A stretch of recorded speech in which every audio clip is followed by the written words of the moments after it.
How do you make the love of God feel more real or concrete when it doesn't feel like it? Good question. Yeah. C.S. Lewis said that this was a little bit different, but I think the same principle applies, that if you don't love someone or have difficulty showing love, and you just begin to do it, even out of obligation or because it's the right thing to do, that the sentiment will follow. And I think sometimes we do things because we know they're the right things to do, and then the sentiment follows. I think that's a general principle. I think we learn to experience things. So my model of getting experience is that first we're in a role in which we're recipient to a grace, and then we get completed in that when we're the giver of grace.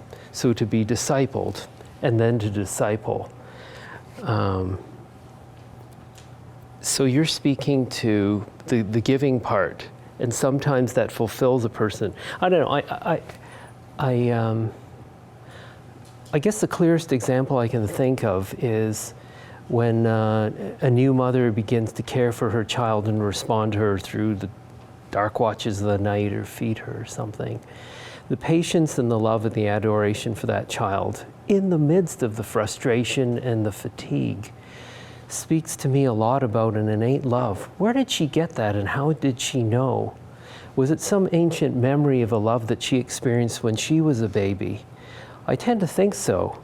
When I was doing my psychotherapy training, I met the most empathetic trainer that one could imagine. I keep telling this story to Jeremy, but within about 5 minutes of sitting in his office, he was so spot on with his responses that I wanted to disclose every secret I had in my whole life to him. He had that effect on me. On his desk lay a paper which spoke of how whatever you say to a person in psychotherapy training, what they'll pick up is the way they felt in your presence. Like how you treat them is how they're going to treat the client or the patient. I'm very cognizant of this when I'm with dental students. The grace and the deference with which and the care with which I treat the student is going to be passed on. That's what they're going to remember long after they've forgotten the technical details, and that's the way they're going to end up treating their patients. And I have somebody from about 20 years ago who's verified that to me. He said, when I sit down with a patient, I still talk to him or listen to the patient the way I watched you do that. So the experience of love and being loved is very deeply ingrained through having experienced it from Christ and then given it. Now, I know this is a terribly long answer, and I ask you for patience for one more thing. We in the church tend to learn things doctrinally. We don't learn things in specifics. So we are taught from the time we were kids, God is love. He loves everybody so much. How much? To his infinite holy degree. But this is all abstract. The Jesuits have taught me something different. When, the exercises of St. Ignatius, you sit there and you contemplate being the woman caught in adultery, or being the man who had mud rubbed over his eyes. What did that feel like? What was I feeling? What did the critics sound like? To bring yourself, as a Christian, as part of the body of Christ, living, and dead, you have the right to go into the role of everybody who Christ met. Christ discipled those people, the woman at the well, the woman caught in adultery, the man born blind. Inasmuch as he did it for them, he also did it for you. You have every right to go engage that experience and experience it afresh every day for yourself. This is part of the meaning of what it means to feed on me. The experience of Christ, no, not theoretically and doctrinally, is understood through the senses, is understood as happened for me. And then you realize that in all the situations of my life, he so loves me in that way. And then I make that concrete in another relationship, and then they make that concrete in another relationship. One thought, which again perhaps comes out of my Pentecostal background, is the obvious question that comes into my brain is, where did you pick up the idea that love, that if you don't have a feeling of affection, you don't have love? And again, perhaps it's just because I, being very rational and pragmatic, and I demonstrate love primarily by doing. Love is very seldom about what I feel, and almost always about what I choose. Which sort of, again, is what you guys have talked about. So, what's your position on churches which have taken a position to permit same-sex marriage in their doctrine and teaching? So my position, as I related this morning, is that God's made it very clear that I don't have any wisdom in that area, and so I shouldn't put my foot in it.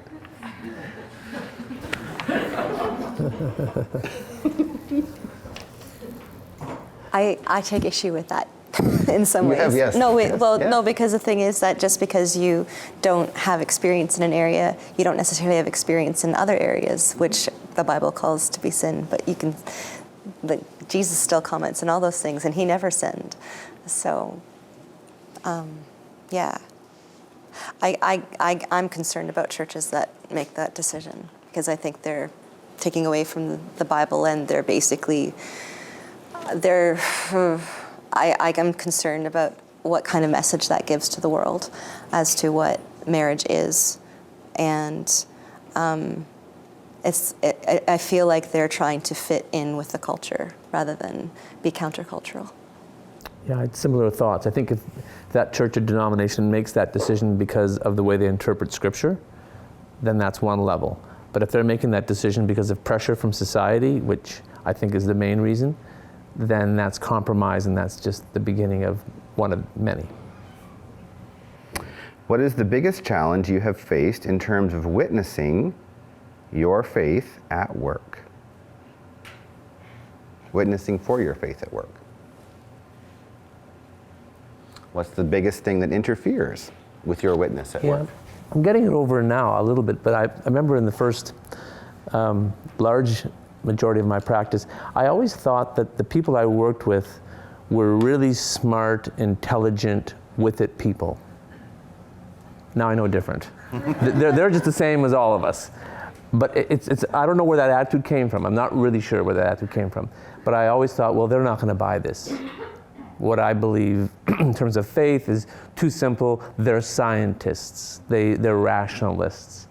I think now that was just the enemy's trick. And I don't know how I fell into that. And I'm better that way now. But so that was a large barrier for me. I guess sometimes it's just hard to know where to fit it in, because when you're talking about blood pressure, you're not necessarily talking about where someone's at in their walk with God.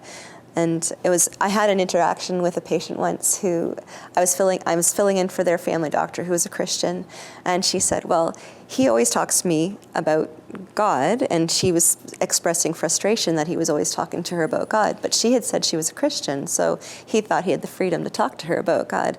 And she's like, well, you never talk to me about God. And it's like, well, we can if you want to. And then she's like, oh. But it was just, it's I'm not always sure where to bring it in, and most of the time is trying to ask questions to see where people are at in their walk with God, and putting up faith flags. Some of you might have heard of Saline Solution.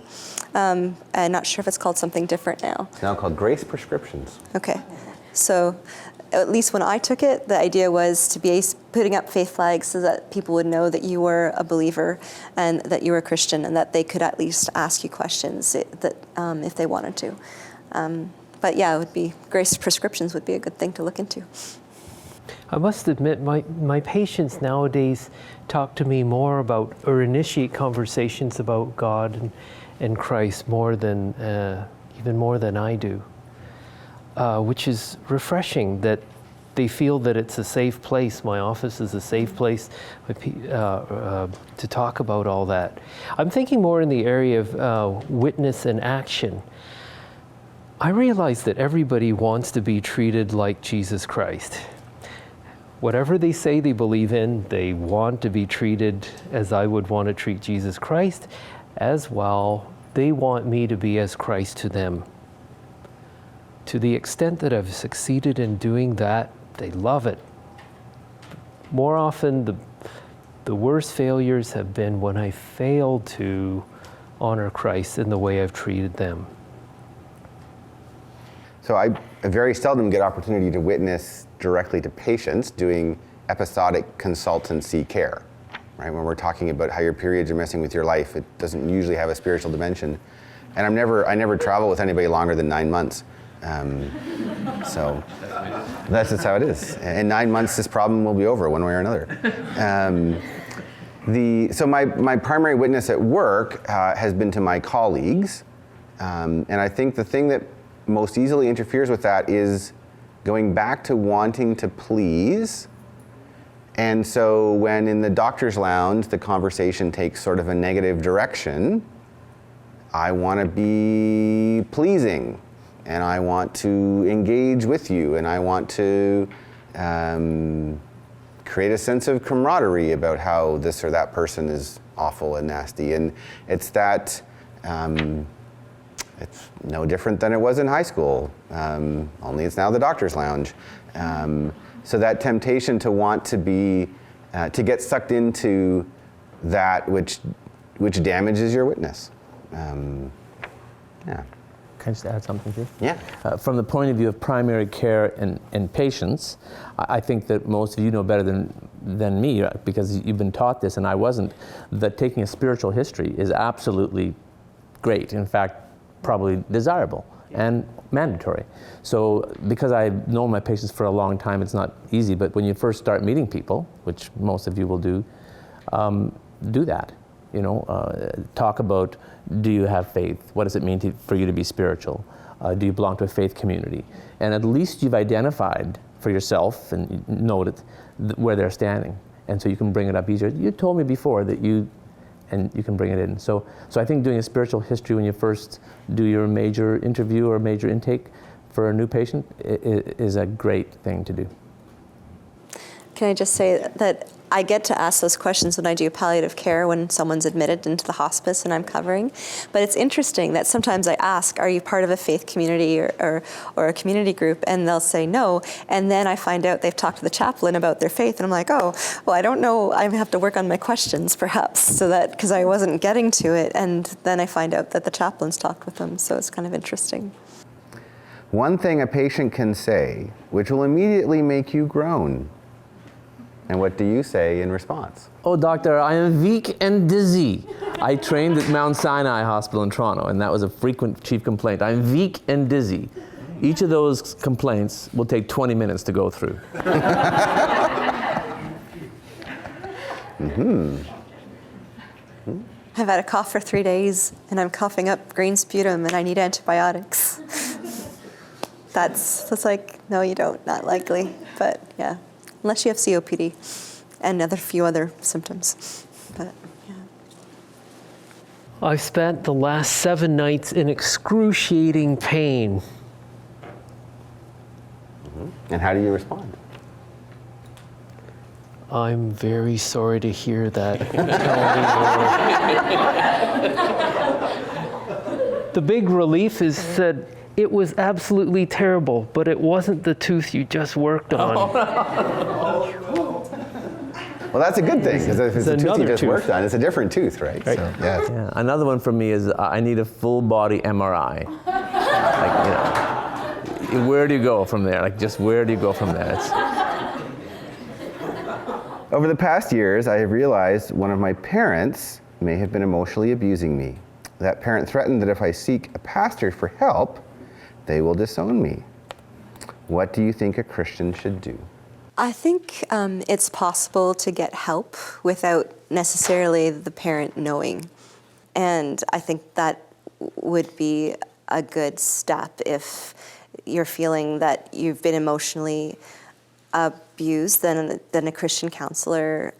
Preferably, I really am like with the Christian Counseling Education Foundation with Nouthetic or biblical counseling. I think it's really helpful to talk with someone about how you are responding to that, because you have to deal with your own heart issues as well. It's not there's suffering that you endure because someone has put you through something awful, but it's also how are you responding to it. And there's always going to be unfair things that happen in life, whether that's through a family member or through any number of things that could happen in life. So life isn't going to be, there's always going to be someone who sins against you in life. And so I think it's important to, when you've had someone important like that in your life, hurt you in that way, it's important to get some good biblical grounding in how to respond to it and to be able to heal from that. I got to say something about this. This is like giving blood every day that you don't have to deal with an emotionally abusive parent. It is so common and so painful. It can suck the joy out of it. Like it's going to tax every other pleasure that you have in life. I really think the reason why the condition was made, if you seek out a pastor, I'm going to disown you, was that? This is a person fleeing the light. So you're called to light, and if your healing brings another person's sin into the light, I mean, that's not your intention, but so be it. But it is so common. I think one of the things that brought me a lot of solace was somebody I respected very much at the seminary. It was a professor. May have sensed that I had a problem, and he confided in me his own terrific emotional abuse. I don't know why that made it so much better, but it did make it so much better. I tend to think parental abuse, emotional abuse, puts tremendous strains on the personality and drives you towards doing things you wouldn't ordinarily do. Some of those can be incredibly destructive, and some of those things can give you a tremendous amount of focus and compassion. And watching some people who are driven in the more positive direction gives me hope.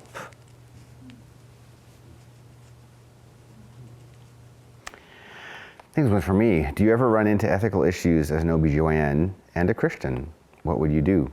So the quick answer is I've already told you that the primary ethical issue I face every day has nothing to do, well, maybe something to do with the fact I chose OBGYN. Other professions may not get called at 3 o'clock in the morning. So what I've had to do from the beginning of medical school, and actually started doing probably long before medical school, was work out for myself what I thought the right answers were in sort of 2, maybe even 3 phases. What the right answer is in terms of how I live my life and the choices I make around human sexuality. The range of options which I think are permissible and which I can participate in the care of patients. And then the things which, and some of those things may not be best, but are potentially permissible. And then the things which I can't participate in because I think they are, everything on that list is not permissible. And so I get to brevity by being general. And if you're interested in more specifics, I'm happy to spend lots of time working through the choices I have made. So I didn't go into reproductive endocrinology and infertility. And by doing that, I don't have to work out the ethical issues of what you do with embryos. I became a generalist, and so I don't have in my skill set most of the technology that is potentially quite problematic. And so some of it was choosing to limit my practice, and then It's interesting in rural practice, when I tell a patient that that's not an option, the assumption generally is because we're in a small town. And there's a wide range of medical things which are not an option. And so when you tell somebody in a small town, we can't do that here, or that's not done here, or that's not available, it's interesting how universally the assumption is that has nothing to do with my moral code, and has something to do with the fact we live in a really small town. Now that may change as things like RU486 become available in Canada, right? So some of my choice to run away to a little place to avoid some of those conversations may ultimately fail as the technology gets easier and easier and moves into smaller places. But I think all of you, no matter where you go in medicine, are going to face that. So don't choose your vocation based on the ethical challenge you perceive, because ethics will find you wherever you go. I mean, there were a bunch of people that went into geriatrics because they thought that was a great way to avoid ethical issues, right? Well, turns out it didn't work out that way. I've had conversations with radiologists about their ethical challenges. So you will be faced with, choose your vocation based on a whole lot of other stuff, and then you're gonna have to make choices about what you say yes and no to, and you're gonna have to practice your scripts as to how you say yes and no, and be part of a community where it's safe to work that out. And recognize that some of your colleagues may make different choices, because they may arrive at different places. And I find that fascinating, and other people find that distressing. So if you want to chat about contraception and a whole range of other stuff, and where you come at that from all sorts of different faith perspectives, I'd love to spend the rest of the evening hanging out with you. Because I've spent 20 years working on that, and whatever you guys do vocation-wise, I'd say you're going to spend your entire career working out the ethics in that vocation. When doing procedures or surgeries, have there been times when you have felt scared, overwhelmed? The example here is when you transition from residency to being an attending. Yeah, I remember that time, really excited to be finished training and on the way to practicing and going to a place where I was the only one of my kind, no backup. I guess I was pretty cocky because I didn't have a lot of like initial fear, but that soon changed when I encountered, incidents. And I'm not ashamed to say that when I come to that point of sheer panic, that a quiet prayer is definitely way up there. And now that might be a prayer of, help me, Lord, I didn't do my devotions properly and get prepared before this time, so now I'm coming to you, in a few words. But I think clearly in those moments of panic, usually for me it's airways, relying on the Lord for sure with a quick prayer. And I would say it's effective. If it doesn't do anything more than just calm myself down, at minimum, but I think that he answers that kind of prayer too. This happened about 3 months ago. I was asked to take out a wisdom tooth for a friend. He's an older fellow, like around 45. It was lying near the surface, but the base of it, I don't know if the medical students can appreciate this. The mandibular nerve, which supplies the feeling right to the lip here, is lying just beneath the tooth. And I decide I'm going to do it because he can't afford any care anywhere else, and this is right at the surface, and there's no second molar in my way. So I sever the crown off the tooth, and nothing's loose, and I cut through the floor of the socket, which is the roof of the mandibular nerve canal.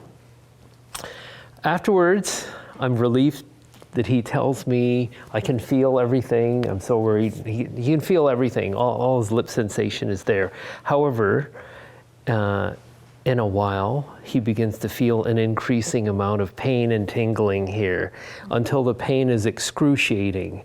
He can't sleep. a slight wind on his face will hurt, and he can't eat now. He's not eating, and he's working in my office. And he doesn't eat till late at night, and swallowing brings on excruciating pain, and no pain reliever will get it away. And I start chasing specialists everywhere. And I just pray, God, get him through this, please, not for my sake, but for his. So finally, we go for a CAT scan. And I find out that there's a branch of the mandibular nerve which goes up into the tooth socket. So even if I hadn't cut through the floor, the branch of the mandibular nerve is in the socket, which I managed to scrape out very well because I did 2 surgeries on this guy. The reason why the crown didn't sever is because it was ankylosed to the bone. I severed it and it didn't come loose because the bone had grown into the tooth. It was only after about 2 months of anguish that it began to get better all by itself, and now the symptoms have gone. But I completely felt overwhelmed. One of the things that happens when you're overwhelmed is when you your thinking begins to distort. You think whatever the patient is suffering is your fault. And you have that bias, and it takes an objective pair of eyes to see that, yes, maybe, but not necessarily. Let's take the x-ray and find out what really went on there. I guess when I transitioned to being staff, I was very ready to be done with being supervised. I did an extra year of medical school for an enrichment year, and then I did an extra year of residency for rural medicine, so I was really ready to be done. But there's still, when you're on your own, and like, I had to do a lumbar puncture on someone, and I hadn't done a lumbar puncture in 5 or 6 years, so you're looking it up as to what to do, and you have to pray through that. It's like, help me hit the right spot so I can help this person. And thankfully that went well, and I've had to do it more often, so it's not as bad anymore having to do that procedure. But when we have to do intubation in the emerge and it doesn't come right away, that can be a very stressful and can be quite scary at times. And sometimes like the last time I had a code in the emerge, I wasn't, like the guy came in alive. And most of the time when they come in vital signs absent. You're not likely going to get them back. And so what we knew of this person, we thought, like, he came in alive and he died. But when we got more history, we knew that it wasn't our fault that the person had died. He'd made some choices that basically led to that outcome. However, at the moment, you don't know that, and you're wondering, wow, this person's circling the drain, and I can't stop it. And so it basically, certainly you're relying on the Lord, but also remembering that, yeah, you're not in control necessarily of what's going to happen, no matter whether you do all the right things or not. One of the ways that you might know that maybe you're meant for surgery or trauma is what happens to you in crisis. So picked this up somewhere in the context of, this was in the context of domestic abuse, that most abusers, as they begin to lose control of a situation, tend to escalate. They tend to become more dramatic, or more demanding, or more vocal, or more aggressive. But this particular study found that there was a subset of abusers that, as they perceived they were losing control of the situation, became quieter and more in control of their emotions and almost less aggressive because they became increasingly focused.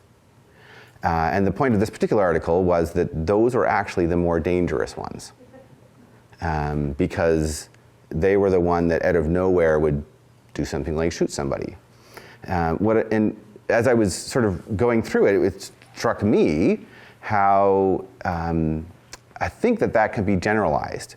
That most people, as they sort of lose control of a situation, tend to escalate and to get more frantic. But there's a subset of us, and it may be a pathology rather than a gift, that actually become more and more focused the more the situation is going absolutely crazy.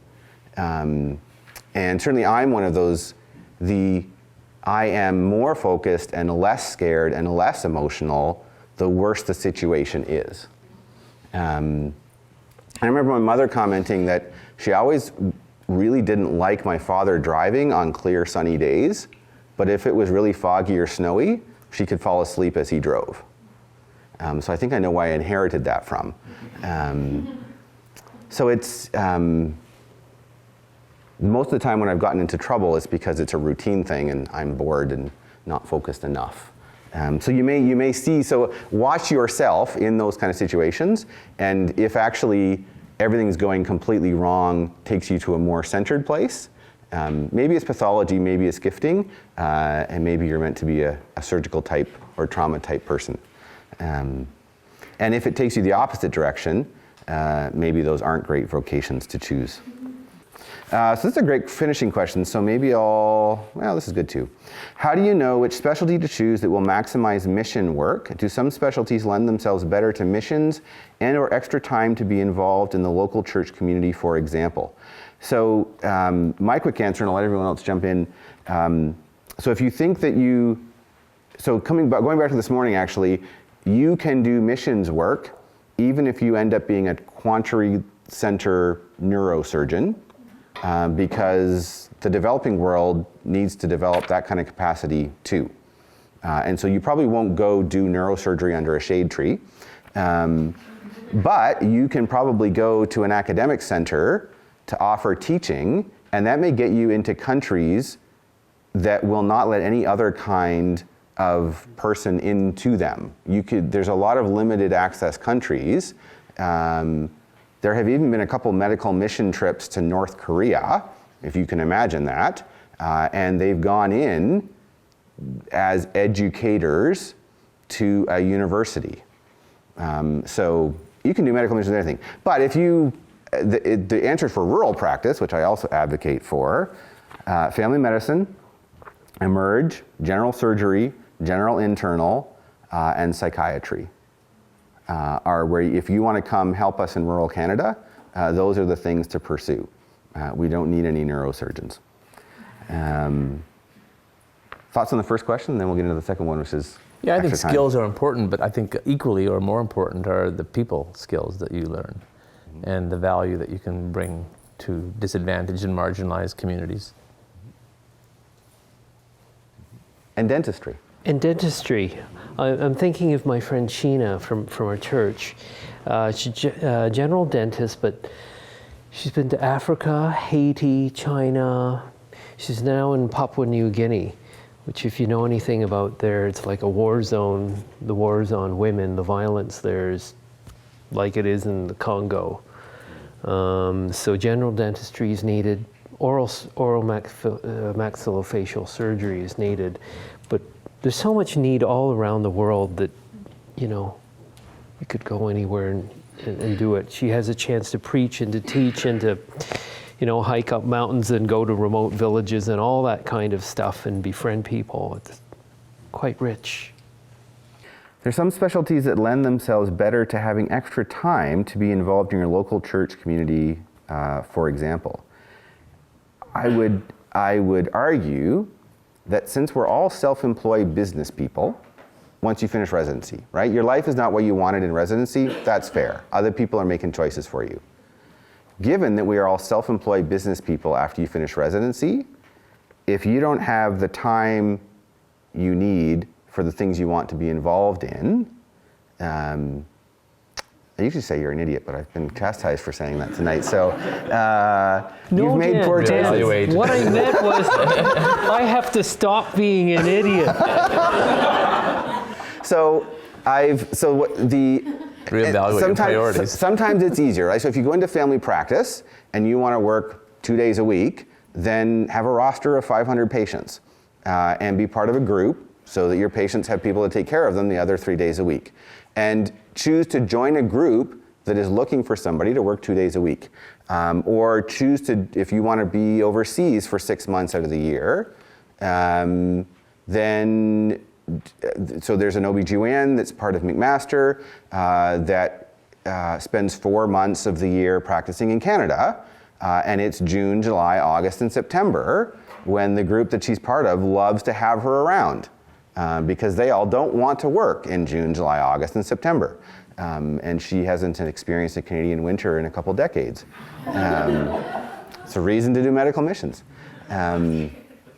So you can, and the other story I tell is of a couple young ladies who were going into cardiothoracic surgery, right? And I mean, the lifestyle is not great, but there was a group looking to recruit a cardiothoracic surgeon. And so these two women who were residents together approached the group and said, we will together be a cardiothoracic surgeon. We will take one pager, we'll take one OR slot, and we'll take one slot in the call schedule. And all the older males in the group thought that after they thought about it and got over how strange that was a pretty good deal.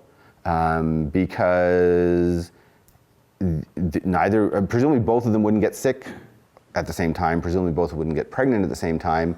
And they only wanted, they were gonna take one slot in the call schedule and have almost double the people for that, but they only wanted one slot in the OR. Which is the hospital, you go to the hospital saying, I will work for you, what you get in return is OR time. So they were essentially coming, two of them were offering to work for the group in exchange for one thing in return. And I've even heard of 3 people being one person. So no matter what the specialty is that you go into, if you're deliberate in your choices and are willing to be creative, and also potentially willing to say no to your first choice community and go somewhere else, your life can be exactly what you choose to make it. Not so easy with dentistry, where you have to beg for patients. I know in medicine, people are coming to you. You can't sell a practice. People are going to pay you to go and work in one, right? In dentistry, there's a paucity of patients, especially patients who are willing to prioritize your work above their own. So my work is more important than your work. I don't want to miss any work. So can we do the dentistry after hours? So then you become, you start your real heavy work around 3, 4 o'clock, and then you keep going to 8, keep going to 8, and then weekends fill up. And then you got the best hours of the day, and you may be babysitting a practice or something. That's unfortunate in dentistry, and that's how most people start off in dentistry, whether they're associates or owning their own practice.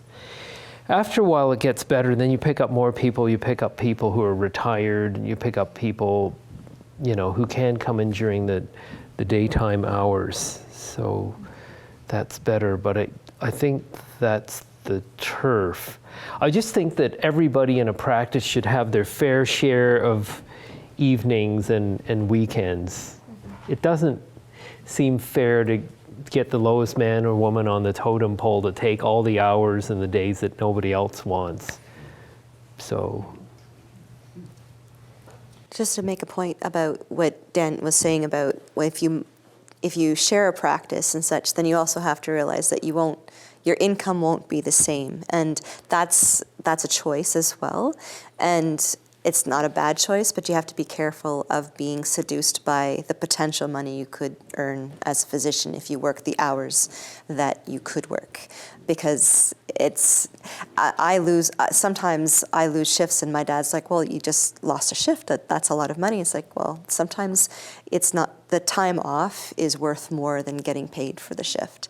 But you just have, like when you guys have all this debt and such, it can seem overwhelming at times, but if you can do the delayed gratification a little bit longer once you actually get into practice, it doesn't take that long to get rid of the debt. If you want to buy, we can talk about the ethics of actually buying a car like that.